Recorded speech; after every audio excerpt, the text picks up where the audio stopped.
अस्सलाम वालेकुम। मैं फारिग दा मरीज़ हाँ।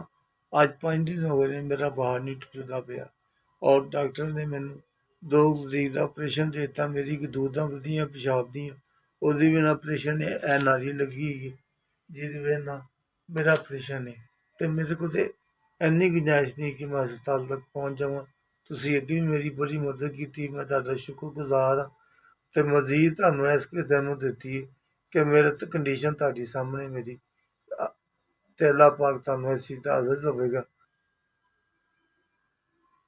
जनाब है मेरा पुत्तर है, ऐसो बड़ियां 3 धियां ने ते होर कोई कमाई का जरिया नहीं है। मैं ही कमाई का जरिया, साल हो गया मैनू डिग पिया फालिज तो मैं ही कमाने वाला, और कोई आसरा नहीं मेरा हैगा कि जिस नाल मेरा कोई बसे रोजगार हो जाए। मैं ही सब कमाने वाला ते मैं ही डिग पिया वां। बड़ी मेहरबानी है, मेरे ते कोई मेहरबानी करो कि मैं फिरन तो कुछ जगह हो जा, अपने पैरों ते खलो जा। मैं तुहाडे अग्गे पहले भी दुआ की सी ते हुण भी दुआ गो रहांगा।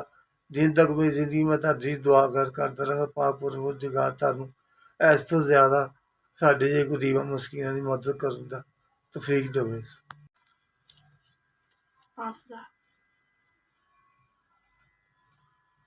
जनाब 5,000 रुपया मैनूं मिलिया जित्थों आया, जिन्हां ने भेजिया। अल्लाह पाक उन्हां नूं तंदुरुस्ती देवे, पाक परवरदिगार उन्हां दे रिज़्क च इजाफा करे। जिन्होंने मैंने 5,000 रुपये दिता, मैं उन्होंने बड़ा शुक्रगुजार है। मेरी मदद की। मेरे को तो इत्थे तक सी कि मैं हस्पताल नहीं जा सकता, बाहर सी दवाई तक नहीं सी लिया सकता। तो तुहाडी बड़ी बड़ी मेहरबानी है जिन्होंने 5,000 भेजे, मैं उनका बहुत शुक्रगुजार हाँ। मालक तुहानूं तंदुरुस्ती देवे पाक परवरदिगार। SVS दा मैं बड़ा शुक्रगुजार हाँ कि तुसीं माड़े बंदियां दी मदद करदे हो और गरीबां मस्कीनां दा ख्याल रखदे हो। मैं तुहाडा बहुत शुक्रगुजार हाँ।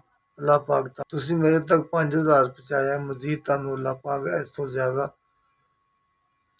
पाक परवरदिगार सेहत देवे, तंदुरुस्ती देवे।